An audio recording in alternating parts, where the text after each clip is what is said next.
Es para mí un gran honor estar con ustedes. Lamento muchísimo no poderlo estar físicamente,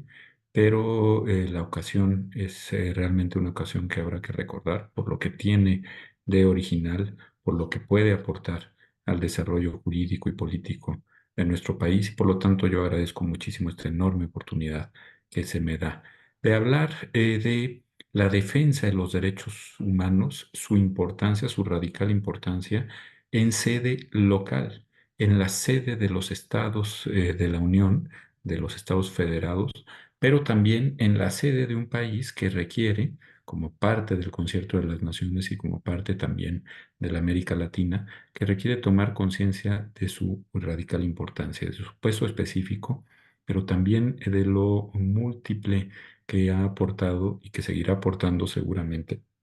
a la generación de una conciencia jurídica en la región y también, por qué no decirlo, de carácter universal. Y creo que nada mejor que recordar que la defensa de derechos humanos es ante todo una defensa de la dignidad humana en sede jurisdiccional o en sede no jurisdiccional. Siempre el eje de la cuestión está en recordar que hablamos de una protección, de una tutela que tiene que ser efectiva de las prerrogativas que corresponden a toda expresión de la condición humana, sin ninguna posibilidad de discriminación negativa, sin ninguna posibilidad de ejercer o de hacer aparecer en el contexto de la solución de las controversias jurídicas distinciones que tengan por objeto la pérdida o el menoscabo de los derechos fundamentales, y por derechos fundamentales obviamente tenemos que entender los que están asociados a esta universalidad de la condición humana, pero que también son precisamente por eso inenajenables, en el sentido de que no son transmisibles, que también son incondicionados, en el sentido de que no se requiere cumplir con ninguna carga, con ningún modo, con ninguna condición para disfrutar de ellos, que aún la peor persona que pueda ocurrirse nos mantiene intacto su derecho, por ejemplo, al debido proceso, arquetípicamente al debido proceso, y también que se trata de derechos de carácter fundamental, que se trata de derechos que son capitales en tanto que de ellos se irradian,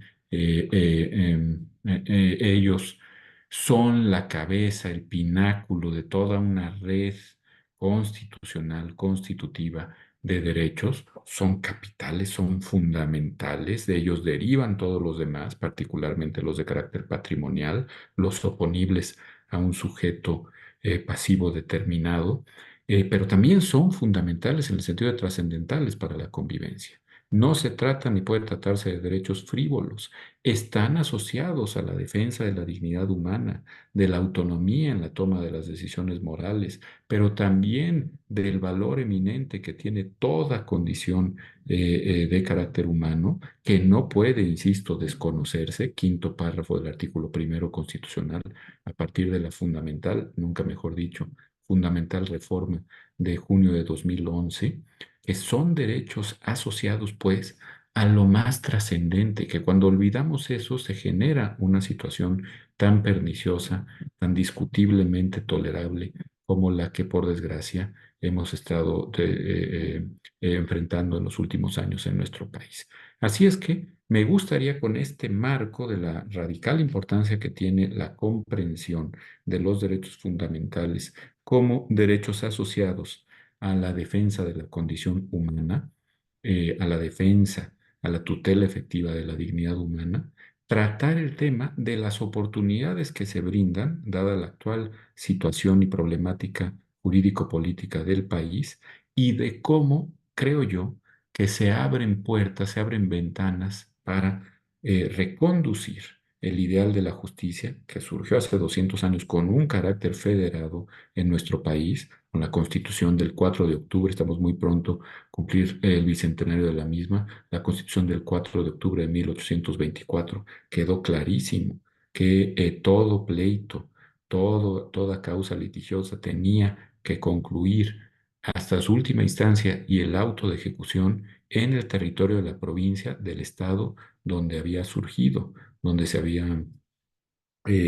presentado la causa del litigio, algo que se tomó de la Constitución de Cádiz, precisamente porque el padre Miguel Ramos Arizpe, que había sido diputado en Cádiz por Coahuila y Texas, y que repetía como diputado y importantísimo diputado presidente de la Comisión de Constitución en el constituyente 1823-24, el segundo constituyente del país emancipado. Bueno, pues justo él había logrado imponer esta idea de las audiencias provinciales en Cádiz y ahora traía la idea para la estructuración de una justicia federada en México que no va a concluir sino hasta la mexicanización, es decir, la extensión del amparo yucateco a todo el territorio de la República con el Acta de Reformas de 1847 que estableció, además de la tristemente célebre Fórmula Otero, de la que hablaremos en unos momentos, estableció el principio de que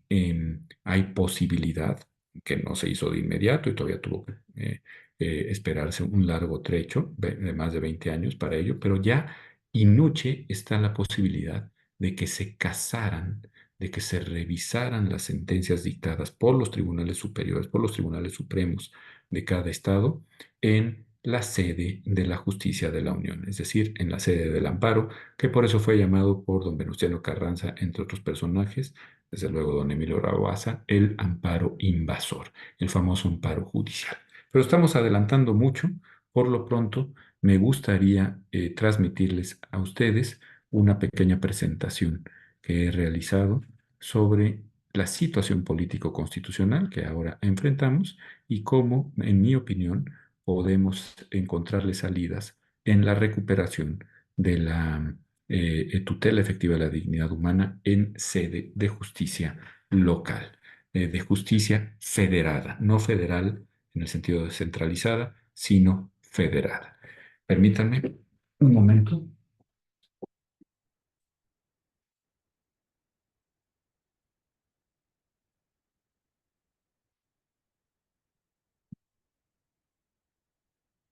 Porque me estaba sintiendo un poco informal mi, al no tener conmigo mi saco para ocasión tan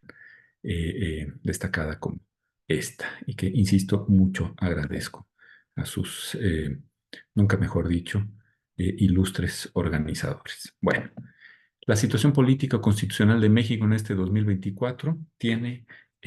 por lo que toca a las posibilidades de hacer cambios en la Constitución, un origen clarísimo que hay que destacar siempre que entremos a este tema. El origen está en la sobrerepresentación artificiosa que generó una nueva hegemonía con un mensaje muy claro: se puede hacer absolutamente todo.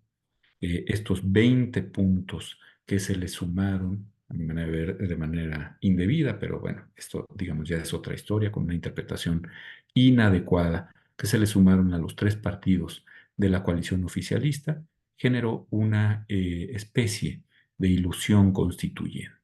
la posibilidad de hacerlo todo en sede judicial, precisamente porque, perdón, en sede constituyente, precisamente porque la nueva hegemonía del oficialismo quedó claramente determinada con esta supermayoría. Sobre representación, pues es un oxímoron, ¿verdad? O se está representado o no se está representado, no puedes estar sobre o subrepresentado, pero en fin, se habló mucho de sobrerepresentación con esta mala interpretación de los convenios de coalición, de los siglados dentro de los convenios de la coalición, que generaron el aval, que tuvieron el aval del INE y del Tribunal Electoral del Poder Judicial de la Federación. Este último, por cierto, su sala superior estaba dolosamente incompleto, digo dolosamente incompleta porque el Senado de la República había sido, como todos sabemos, omiso en nombrar a los dos magistrados que faltaban para integrarlo cabalmente con 7, y por lo tanto, bueno, pues los 4 magistrados de la mayoría votaron en favor de esta sobrerepresentación, alegando que el presidente los obligaba a ello. Yo me pregunto si no era una sala superior para poder brincarse precisamente sus precedentes, sobre todo cuando estos precedentes son erróneos, pero dio por resultado total 364 diputadas y diputados para el oficialismo, es decir, bastante más allá de la mayoría calificada, que les permite hacer prácticamente lo que quieran con la Constitución General de la República, como estamos empezando a ver, y cómo posiblemente traerá consecuencias para nuestro tema de hoy, que es la tutela efectiva de los derechos humanos. ¿Por qué? Porque, entre otras cosas, podría desmontarse, de hecho ya ha sido anunciado así por algún diputado del oficialismo, podría desmontarse el mecanismo muy propio de la transición democrática de juzgar pro persona, de realizar interpretaciones conforme, ahorita vamos a ver qué es eso, interpretaciones conforme al espíritu de la Constitución y conforme al tristemente célebre artículo 11 transitorio de la reforma, de la mal llamada reforma judicial, pues ahora se está poniendo el énfasis en la necesidad de volver a una interpretación literalista que se olvide del espíritu del ordenamiento jurídico y que genere pues una excesiva hegemonía del legislador, una deferencia hacia el poder legislativo enorme y, peor aún, una enorme deferencia hacia quien controle ese poder legislativo. Continuaron los trueques, los traspasos de curules, el disfraz de diputados, como pasó de la manera más grotesca en el caso del Congreso de la Ciudad de México, en la misma noche en que se hacía el conteo de las elecciones, yo me disfrazo de minoría dentro de mi coalición para que se me asignen más diputados plurinominales de aquellos a los que tengo derecho y después, de manera casi automática, así pasó también en materia federal, vuelven altivos a sus patrios hogares originales, como dice el himno nacional, vuelven altivos a sus patrios hogares los diputados que solamente por un momento se disfrazaron de diputados del Partido Verde o del Partido del Trabajo, obtuvieron la mayoría, conforme a una mala interpretación del convenio y del siglado, esas mayorías les computan a estos partidos que definitivamente en la inmensa mayoría de los casos no ganaron la elección en ese distrito, se le asigna una super representación proporcional con este sistema híbrido que tenemos que es tan pernicioso en Cámara de Diputados a la fuerza mayoritaria dentro de la coalición, la que efectivamente ganó la elección, es decir, en este caso el Movimiento de Regeneración Nacional, y una vez que se le asignan estos diputados de representación proporcional, para atrás los fiddlers, es decir, nos quitamos las máscaras, nos quitamos los disfraces y volvemos a ser la fuerza mayoritaria que éramos desde entonces, nada más que ahora es super mayoritaria, supramayoritaria, porque tengo plurinominales en exceso de más del 8% que me permitía como fuerza política los términos del artículo 54 constitucional. Con esto podemos volver a los tiempos de la interpretación letrística, podemos volver a los tiempos de que si el legislador, y más aún el legislador constituyente, pretende violar derechos humanos desde la ley o desde la Constitución, esto es perfectamente válido. Volvemos a los casos de fraude a la ley en los trueques, en los traspasos de curules, pero también en las adhesiones de última hora de legisladoras y legisladores que entendíamos de oposición y que ahora se pasan al oficialismo. Vayan ustedes a saber movidos por qué razón. Lo acabamos de ver en el Senado de la República con el cambio de votación de un senador de la oposición para darle la mayoría calificada a la reforma judicial. Eh, Aquí quedó clarísimo que en el Senado de la República pues tienen prácticamente con esas, el oficialismo tiene con esas tácticas prácticamente asegurada la mayoría calificada, tiene 27 de las 32 legislaturas locales, es decir, sobrada mayoría para reformar la Constitución en términos del artículo 135 constitucional, así es que penden de un hilo nuestros mecanismos de defensa de los derechos humanos, pende de un hilo la capacidad de mantener los términos actuales que me parecen muy razonables y que han sido, a mi manera de ver, sé que esto es polémico, pero a mi manera de ver han servido grandemente para desarrollar el criterio jurídico y la argumentación judicial de alto nivel en defensa de los derechos fundamentales, con un paradigma de validez sustancial de los mismos, haciendo una crítica de la legislación. Ahorita vamos a ver con qué se come eso y cómo ha quedado tras la reforma constitucional mal llamada de materia judicial, ha quedado esto sumamente debilitado. La crítica que se puede realizar a la ley hoy por hoy es bastante nugatoria en sede judicial mexicana. Y bueno, pues todo esto hay que atribuirlo también a una pasmosa desconexión, como les pongo en la lámina, entre el sentir popular y el sentir de las élites. En un estudio de Eras de Motecnia, a pesar de todos estos pesares, a pesar de la participación y la injerencia del titular del Ejecutivo de la Unión en la elección, como todas y todos pudimos ver, a pesar de que las resoluciones del Instituto Nacional Electoral y del Tribunal Electoral definitivamente no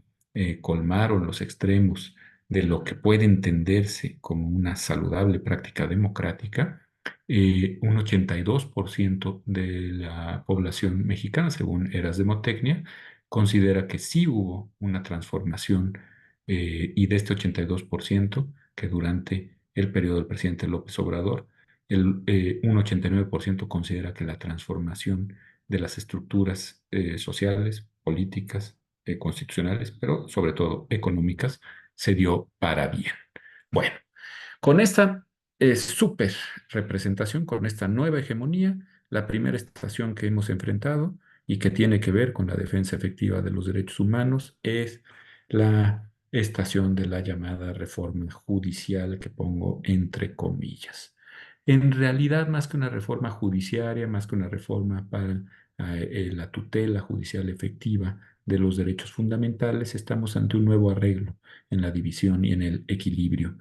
ambos también entrecomillados, de poderes. ¿Por qué? Porque claramente estamos ante la toma de un poder de la Unión por parte de los otros dos. Es un colonizaje, es una auténtica invasión, es el desmontaje del Poder Judicial de la Federación, subrayo de la Federación,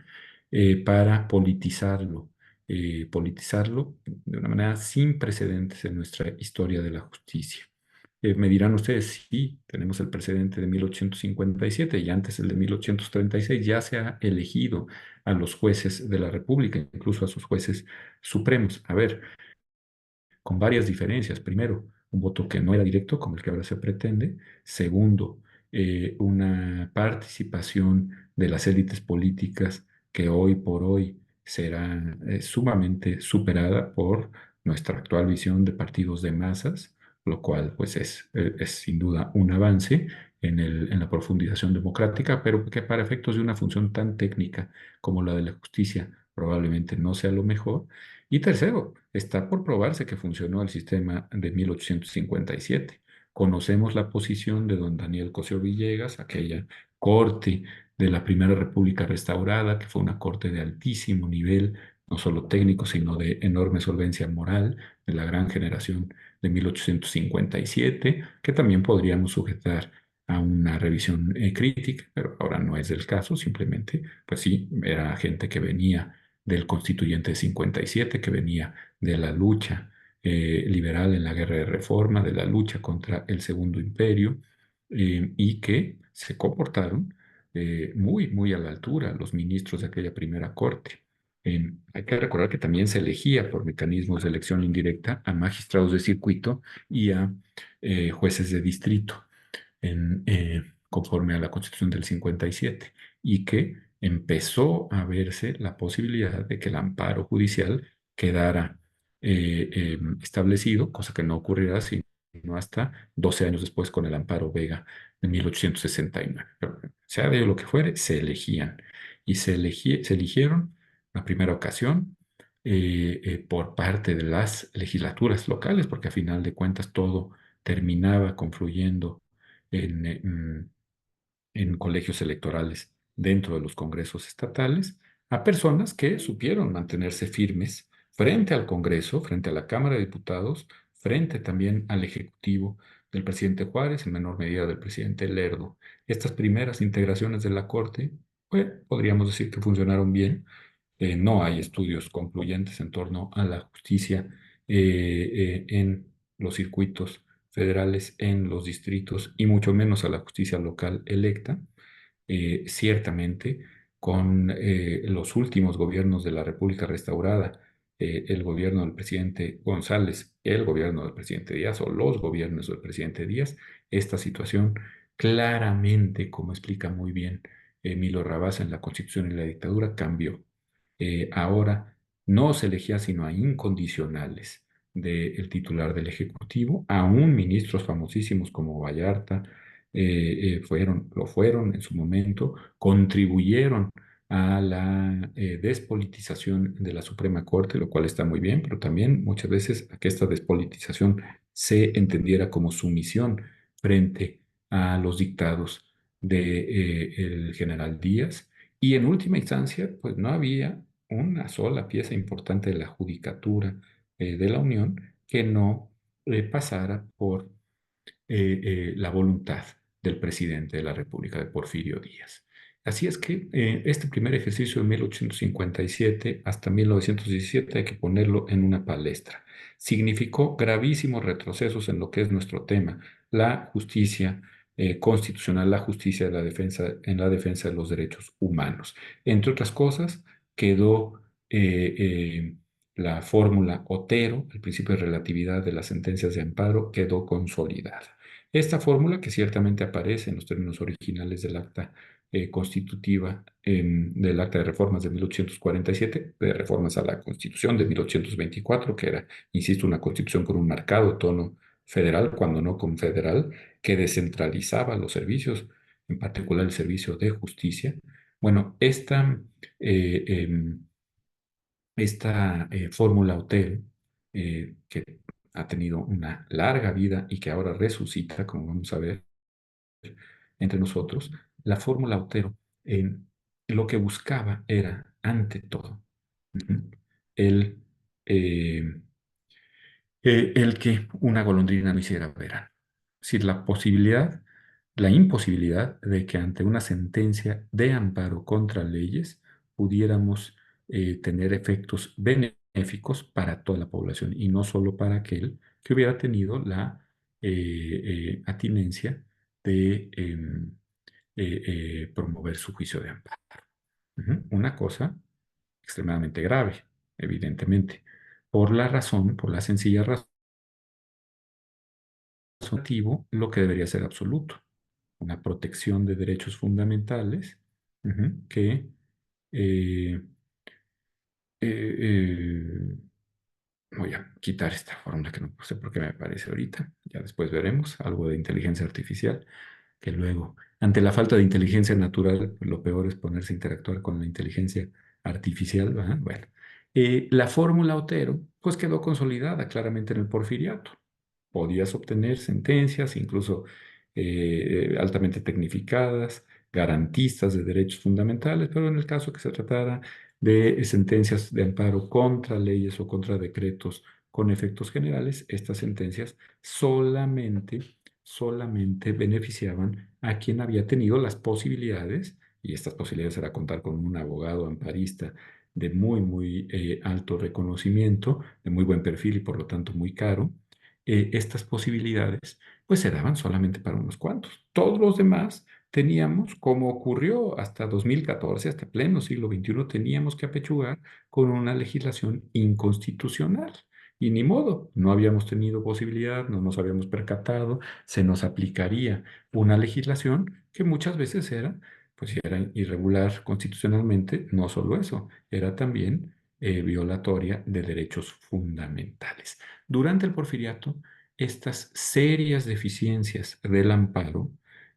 no solo la fórmula Otero, principio de relatividad de las sentencias, también, desde luego, el principio de agravio personal y directo, que implica que solamente hasta que se muriera el niño se tapaba el pozo. Bueno, este tipo de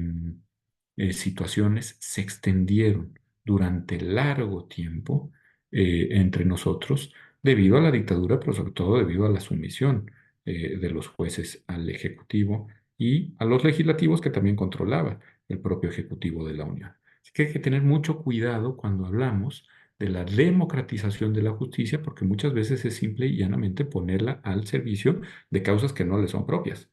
como por ejemplo de causas ajenas a la defensa efectiva, a la tutela efectiva de los derechos humanos. El mecanismo de 1857, por más que se nos diga, no resolvió la grave cuestión de la justicia, que tradicionalmente ha sido grave entre nosotros, y desde luego no se extendió en el tiempo, ni trascendió por muchos años a la gran generación de la Primera República restaurada. Bueno, lo que hoy tenemos en la reforma judicial es volver a este mecanismo, nada más que ahora con voto universal, directo, eh, con elecciones altamente dificultadas. Ujú. Se han tratado de matizar el número de candidaturas. De todas maneras, estamos hablando de un universo de más de 40.000 candidaturas entre los fueros locales y el fuero federal en el país, con boletas que van a ser sumamente difíciles de, em, sumamente difíciles, muy complicadas de tramitar, incluso de utilizar como fuente para la auténtica y genuina, para el auténtico y encauzamiento y genuino encauzamiento de la voluntad del votante, pues va a ser sumamente difícil. Pensemos simplemente en la gran cantidad de especialidades judiciales, sobre todo en el ámbito local que existen. Se va a votar por jueces de control, por jueces penales, por jueces de ejecución penal, por jueces de adolescentes, por jueces de tribunales especializados en violencia familiar, por jueces de ejecución penal, por jueces de juicio oral, por toda esta gama, nada más en la materia penal, o podríamos y deberíamos circunscribirlo a la elección de un juez en materia pública, otro juez en materia privada, y ya que los órganos de administración adscribieran como mejor les pareciera para el servicio efectivo de justicia. No lo sabemos. ¿Se va a elegir por regiones, por partidos, o estaremos hablando de em, una elección más bien por circunscripciones, me refiero a lo local, que abarquen todo un estado? Que si no, pues también tienes todo el lío y hacerlos coincidir con los circuitos federales, con las eh, distritos judiciales federales. No es en absoluto fácil la tramitación. Y pues vamos a ver qué es lo que la reglamentación del Instituto Nacional Electoral, que parece también muy sumiso a cumplir en sus términos con una reforma tan complicada como esta, acaba determinando, ¿no?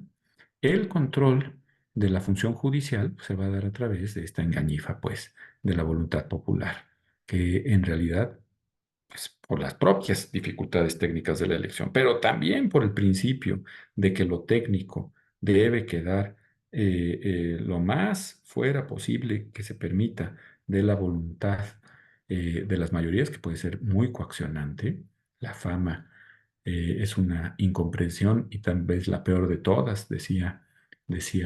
Borges, ¿verdad? Bueno, esta engañifa, pues, de la votación popular nos va a generar una justicia de bajo nivel y una justicia que no necesariamente atenderá a los derechos fundamentales, sobre todo de los más vulnerables, de las personas que em, forman parte de los núcleos menos favorecidos, de esto que se llama inexactamente el pueblo, porque el pueblo incluso somos todos, ¿verdad? Incluidos los privilegiados, pero digamos el sector más popular, menos favorecido y más marginal. Tendremos un problema laboral, un problema de haberes de retiro a la vista, un problema también de justicia que se quiere expedita, pero que se confunde la expeditez con la precipitación. Va a haber causales de responsabilidad para los jueces, sobre todo penales, que no juzguen en 6 meses. Conforme a los nuevos términos del artículo 17 constitucional, es decir, estarás compelido para no enfrentar un procedimiento disciplinario a resolver causas tan delicadas como las de derechos humanos en periodos breves, además haciendo caso omiso de lo que frecuentemente ocurre con em, con la, eh, em, con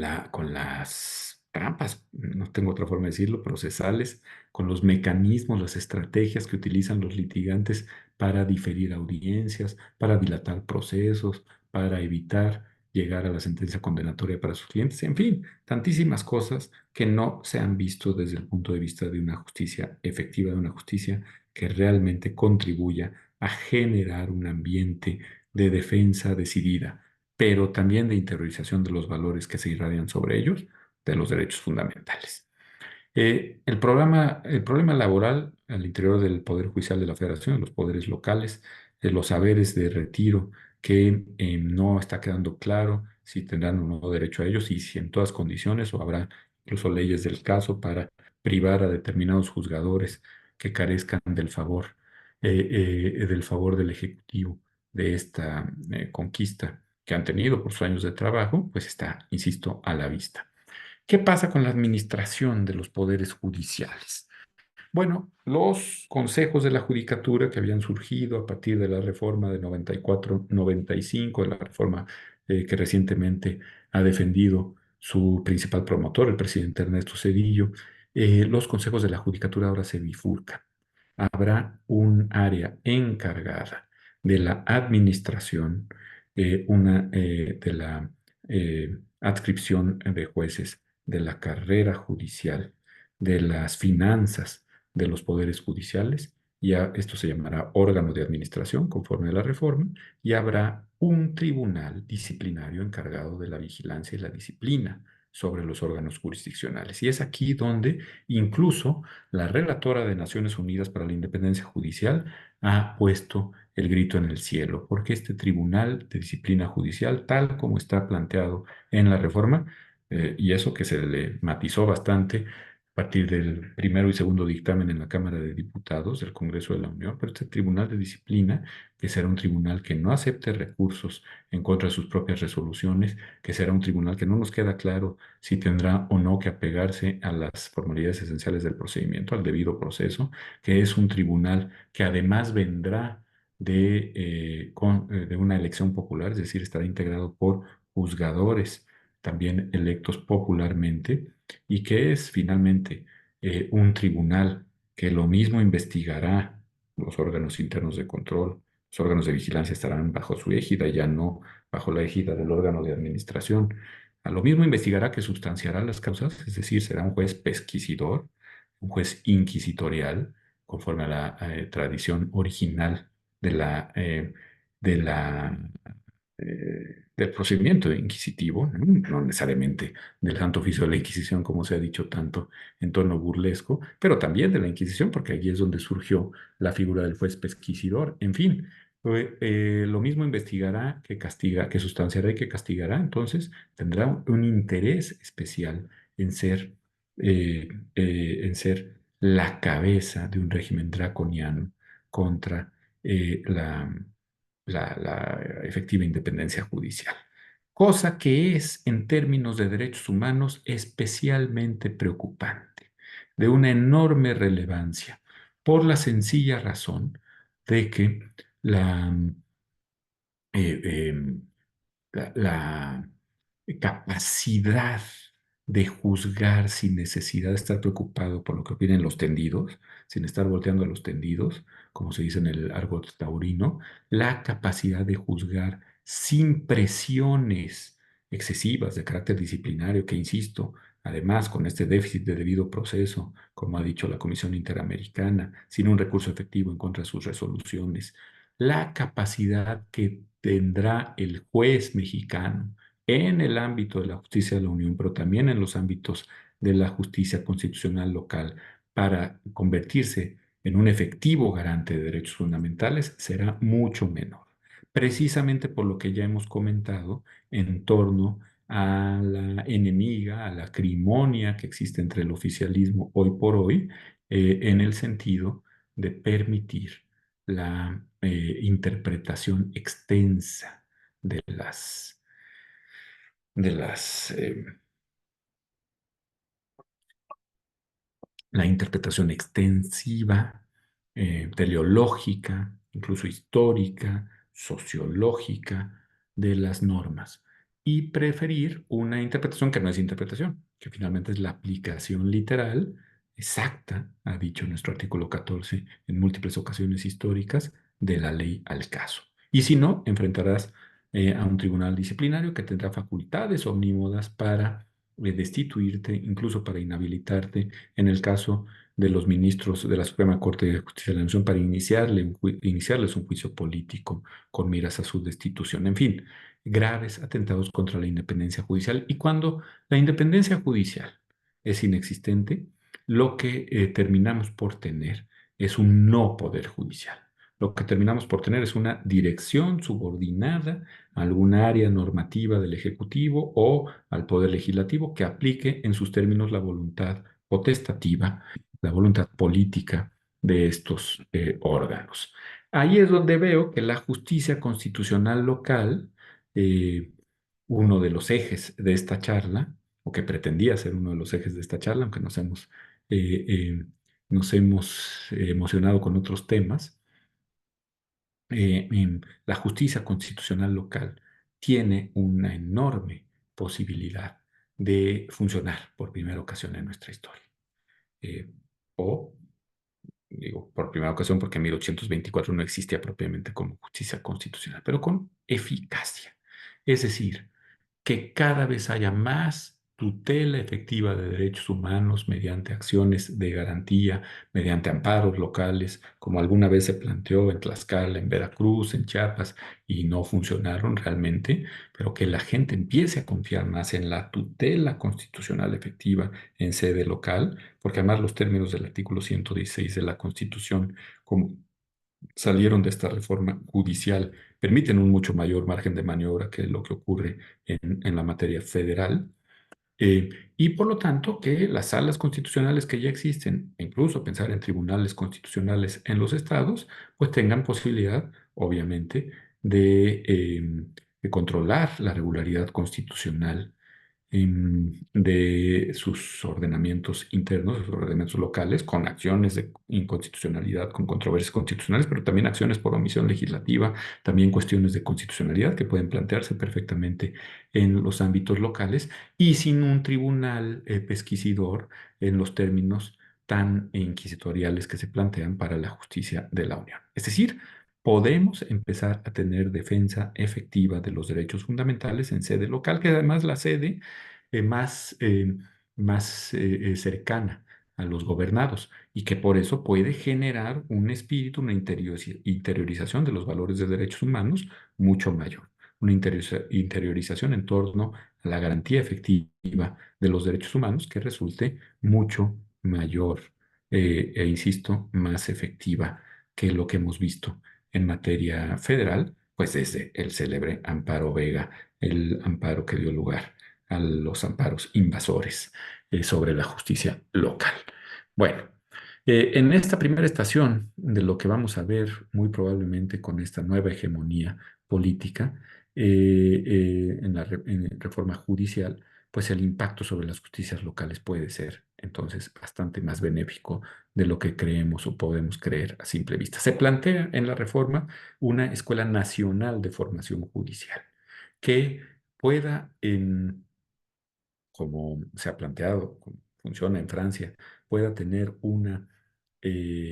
capacidad de formar no solo a los cuadros judiciales federales, sino también al personal de los ministerios públicos, de las fiscalías, sino también a las justicias locales, a la justicia administrativa, a la justicia agraria, que puedan tener influencia sobre la formación de defensores públicos, de asesores jurídicos victimales, incluso de peritos, en fin, que sea una alta escuela de especialización, como ocurre en muchas naciones europeas, sobre todo el sur de Europa, alta escuela de especialización en saberes jurídicos, que ponga a las partes que se suelen enfrentar en los procedimientos, sobre todo los procedimientos de carácter penal y familiar, en una cierta igualdad y que no haya tantísima distinción entre un juez de distrito y el agente del Ministerio Público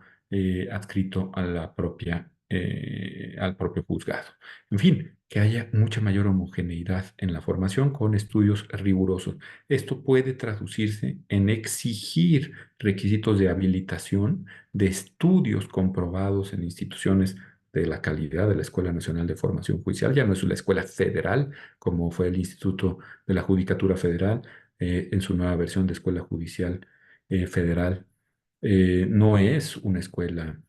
tampoco como la Escuela Judicial Electoral, que esté especializada en una materia, sino que se abra a todo y a todas las operaciones jurídicas. Ahí también hay una enorme área de oportunidad de tornar sensata la reforma judicial y de generar en estados que carecen de una escuela judicial de alta formación, generar muy buenos cuadros para la justicia local, incluyendo desde luego la procuración de justicia. Hay que decir que la reforma judicial también contempla la elección de jueces electorales, es decir, de lo que aquí llamamos en México magistrados electorales tanto de las salas regionales como de la sala superior. Es decir, es elegir a los árbitros de los procesos electorales, lo cual también es de pronóstico muy, muy reservado. ¿Qué va a pasar con los tribunales electorales locales? Tampoco lo sabemos. Si irán a desaparecer a la vera de una nueva reforma electoral o no. El caso es que podemos tener mucha preocupación en torno a la efectiva garantía de nuestros derechos políticos. Y una formación judicial de alto nivel, estricta, rigurosa, de 2 o 3 años para la habilitación, para el licenciamiento, para poderte presentar a las elecciones de la judicatura con un cierto bagaje y un nivel suficientemente adecuado, técnicamente hablando, en lo jurídico, pues me parece fundamental. Y me parece fundamental porque también ha operado una cosa de lo que hemos hablado muy poco a la vera de esta reforma, pero que tiene un impacto directo sobre los derechos humanos y que tiene un impacto directo sobre la forma en que los interiorizamos como valores de la convivencia y que tiene un efecto directo sobre la forma en que somos gobernados dentro de una dimensión sustancial de la democracia en los términos de Luigi Ferraioli.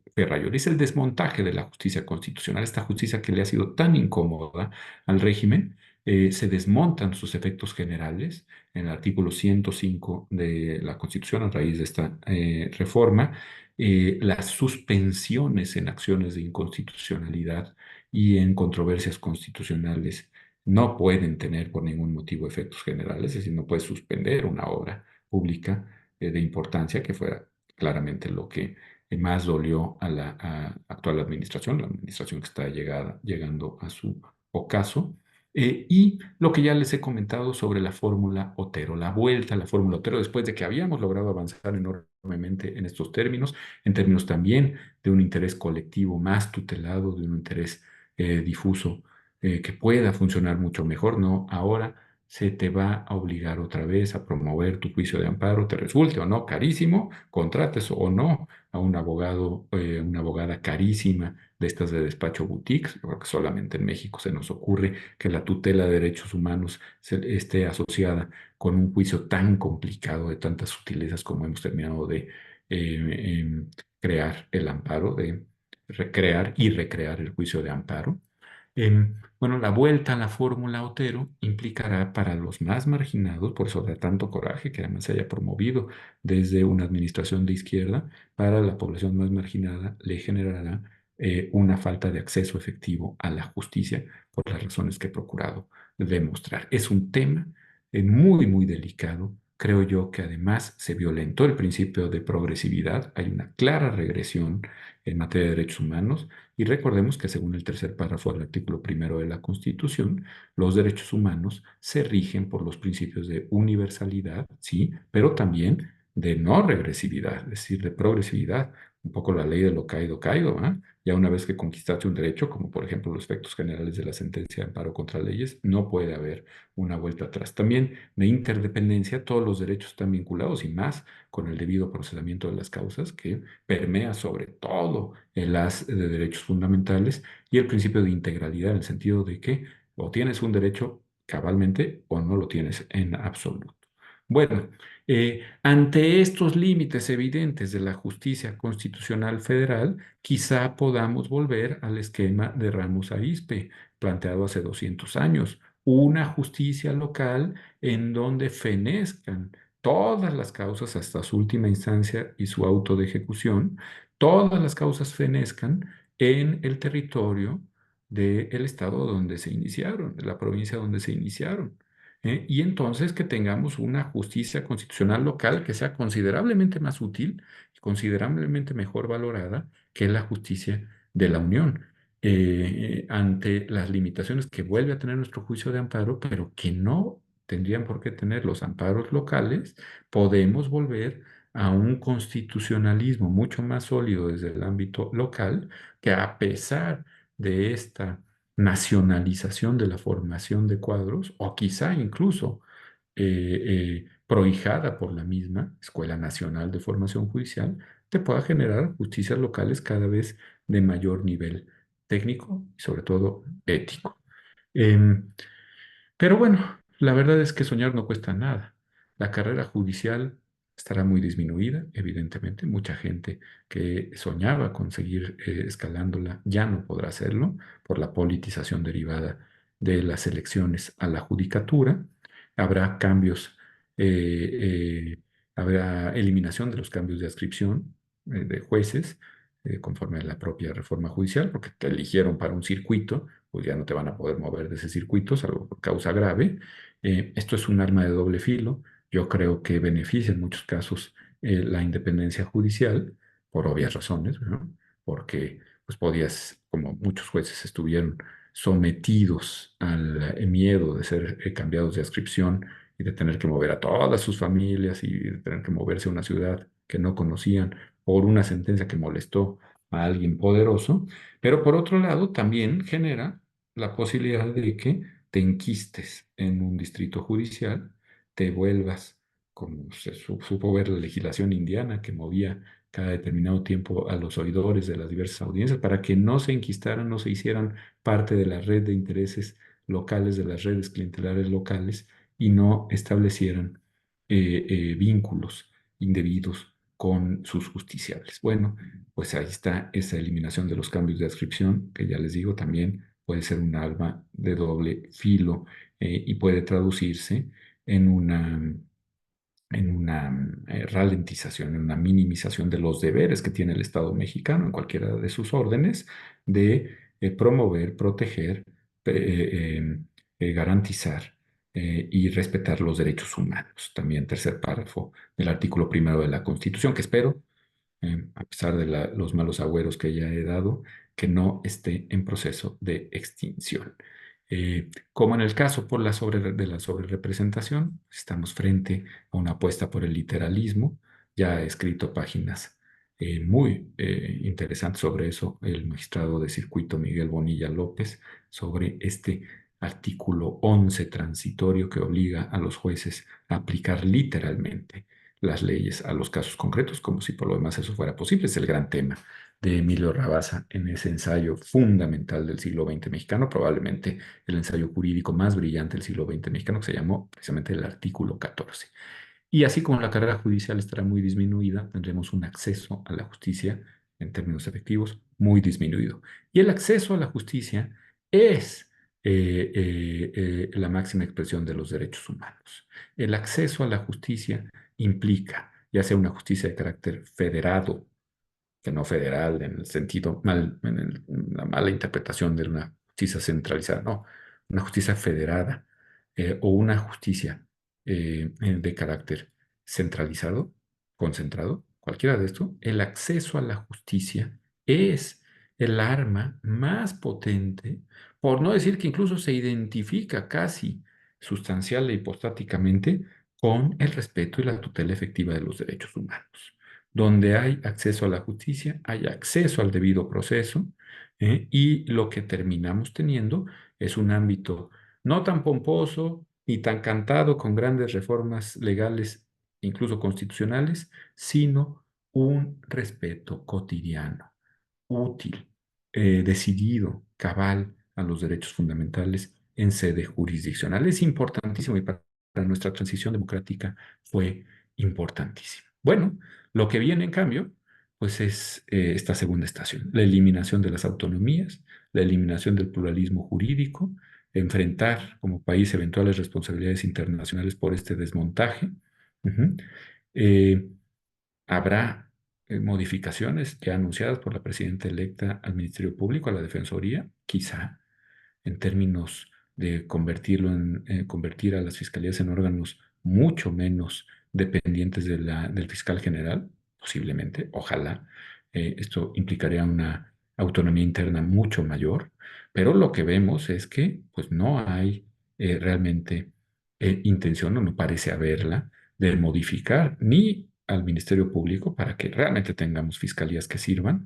y que no estén dependiendo siempre de lo que les diga su cabeza, eh, convertidos en un despacho centralizadísimo, con además un porcentaje de éxitos procesal bajísimo. Y bueno, tenemos las comisiones de derechos humanos, particularmente la Comisión Nacional de los Derechos Humanos, que pareciera que requiere una cirugía mayor. Y sin embargo, de esto no se habla. ¿Mm? Tampoco se habla de la autonomía que existe de los tribunales de lo contencioso administrativo, del Tribunal Federal de Justicia Administrativa, de los tribunales agrarios. Se les toma como si fueran, nadie ha dicho que se elija. Algunos dicen, no, pues ¿para qué quieres elegirlos si nosotros los designamos y forman parte del Ejecutivo? Una cosa que había sido superada hace algunos lustros. Sin embargo, ahí siguen y, sí, y en lo que se concentra es en minar, cuando no extinguir los órganos garantes de derechos humanos, como el INAI, que es garante de varios derechos, incluido la protección a la privacidad. Se nos olvida, pero no solo es de acceso a la información, también es de protección de datos personales. Ha sido un instrumento valiosísimo para la transición democrática y ahora se le quiere exterminar. Lo mismo al Instituto Federal de Telecomunicaciones, a la Comisión Federal de Competencia Económica, bueno, hasta el INEGI y al Coneval, para analizar la política social. Parece que se le quiere fusionar con el Instituto Nacional de Estadística, Geografía e Informática, cuando la Comisión Nacional de Evaluación atiende a criterios muy distintos a los meramente estadísticos. Tiene que ver con el análisis a profundidad de eh, em, de la política social, de los derechos sociales, finalmente, de cómo estamos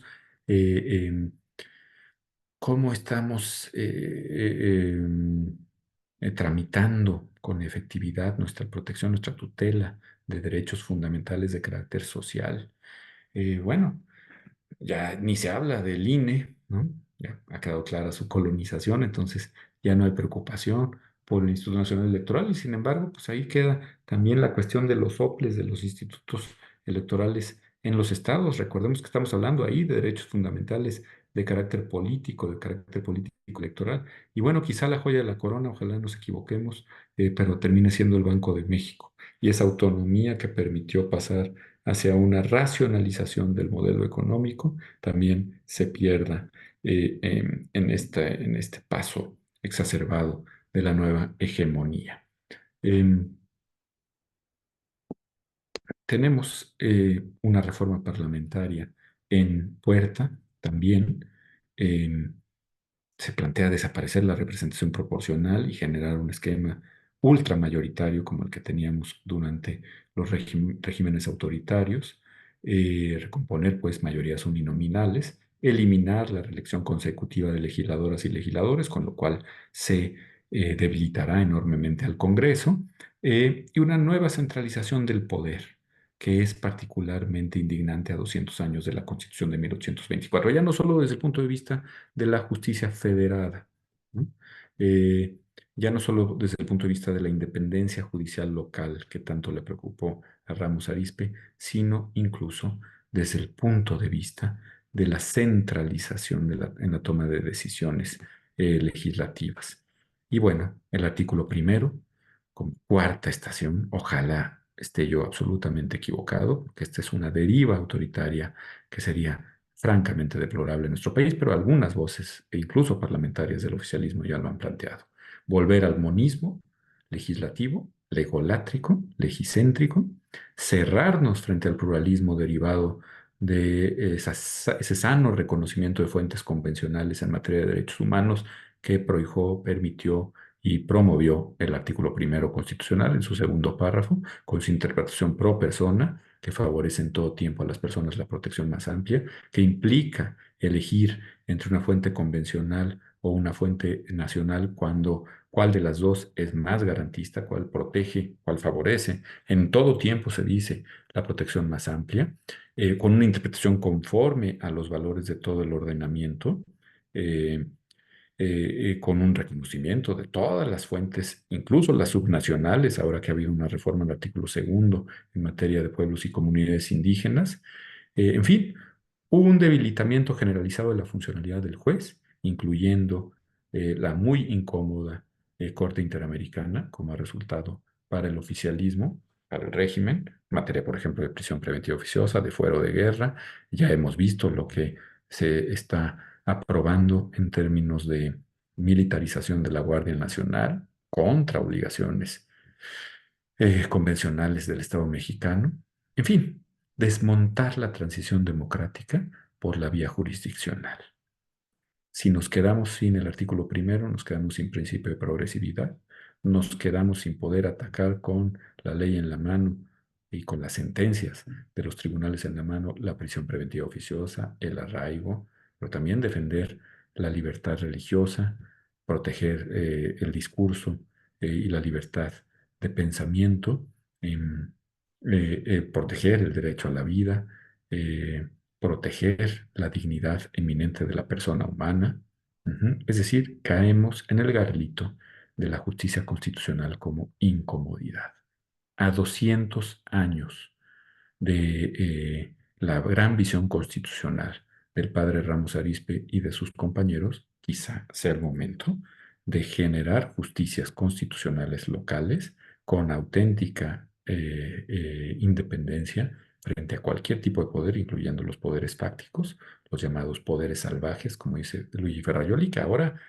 quitémonos la inocencia aparente, evidentemente van a participar en la elección de cuadros de enjuiciamiento. Bueno, quizás sea el momento de una justicia constitucional sumamente incómoda para las potestades obtusas, una justicia constitucional que reivindique los valores del federalismo mexicano.